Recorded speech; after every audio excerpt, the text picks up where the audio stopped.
জুবিন গাৰ্গক লৈ ৰাজনীতি কৰাৰ দম অসমত কাৰোৰে নাই। খালি জুবিন গাৰ্গক লৈ ৰাজনীতি কৰা বুলি কোনোবাই বেলেগ ৰাজনীতি কৰি নাথাকিলে ভাল পাম।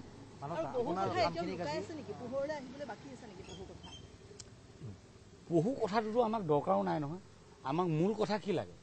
মই ক'লো নহয়, মূল কথা কি লাগে? বহু কথা ক'লে জুবিন গাৰ্গৰ ইমান এটা বৰ্ণময় জীৱন, হাজাৰ বিজাৰ ঘটনা উপঘটনা থাকিব, সেইবোৰ উপন্যাস হ'ব, তেওঁ বায়োগ্ৰাফি হ'ব, সেইবোৰ কথা বেলেগ। পঢ়ি ৰাইজে আমোদ পাব, সেইটো বেলেগ।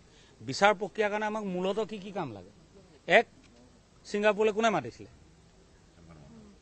দুই, ছিংগাপুৰলৈ লগত কোন কোন গৈছিলে? তিনি, সেইদিনাখন পাৰ্টি আগনিশা ক'ত আছিলে? কোন কোন আছিলে? কি খাইছিলে? পিছদিনা কোন কোন গৈছিলে? কি খুৱাইছিলে?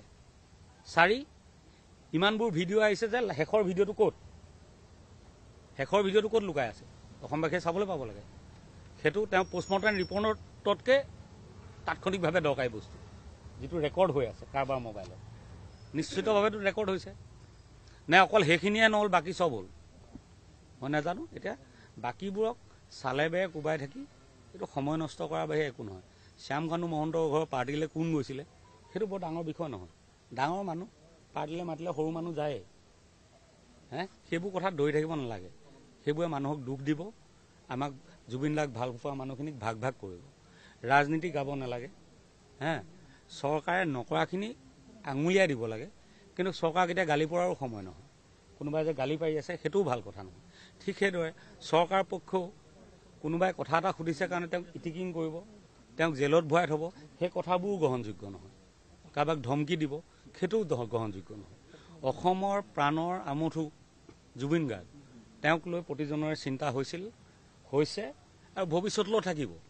গতিকে সেই কথাটোৰ পৰা কোনো আঁতৰি আহিব নোৱাৰে। আমি আঁতৰি নহাটোতো কথা দিলোৱে, কথা নাই, আমি সদায় থাকিম। আৰু সকলো পক্ষকে সেইটোৱে অনুৰোধ জনাইছোঁ। বছ ইমানখিনিয়ে মোৰ কথা। মানুহৰ কথালৈ মই নাযাওঁ। মই নিজৰ কথা মতে চলিছোঁ জীৱনটো, নিজৰ কথা মতে চলিম। মানুহে কোনোবা দিনা মোকো খুব গালি পাৰিব, মানুহে কোনোবা দিনা মূৰত তুলি ল'ব। জুবিন দাৰ ক্ষেত্ৰতো একেই হৈছিলে। কোনোবা দিনা ঢেৰ গালি পাৰিছিলে, পৰা নাছিলে জানো? প্ৰথম সাংবাদিকে দেখোন জীৱনত তেওঁ প্ৰথমবাৰৰ কাৰণে বয়কট কৰিছিলে। অসম সাহিত্য সভাই বয়কট কৰিছিলে। তেখেত আজি অসমৰ প্ৰাণৰ শিল্পী হিচাপে প্ৰতিষ্ঠিত হ'ল, হয় নে নহয়?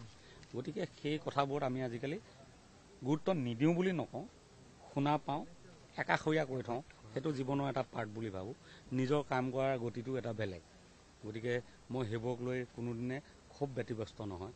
তথাপি আটাইকে কাবৌ কৰিছোঁ, সকলো পক্ষকে দেই, যে আমাৰ মূল লক্ষ্যটোৰ পৰা কোনো আঁতৰি আহিব নালাগে, কোনোৱে আঁতৰি আহিব নালাগে।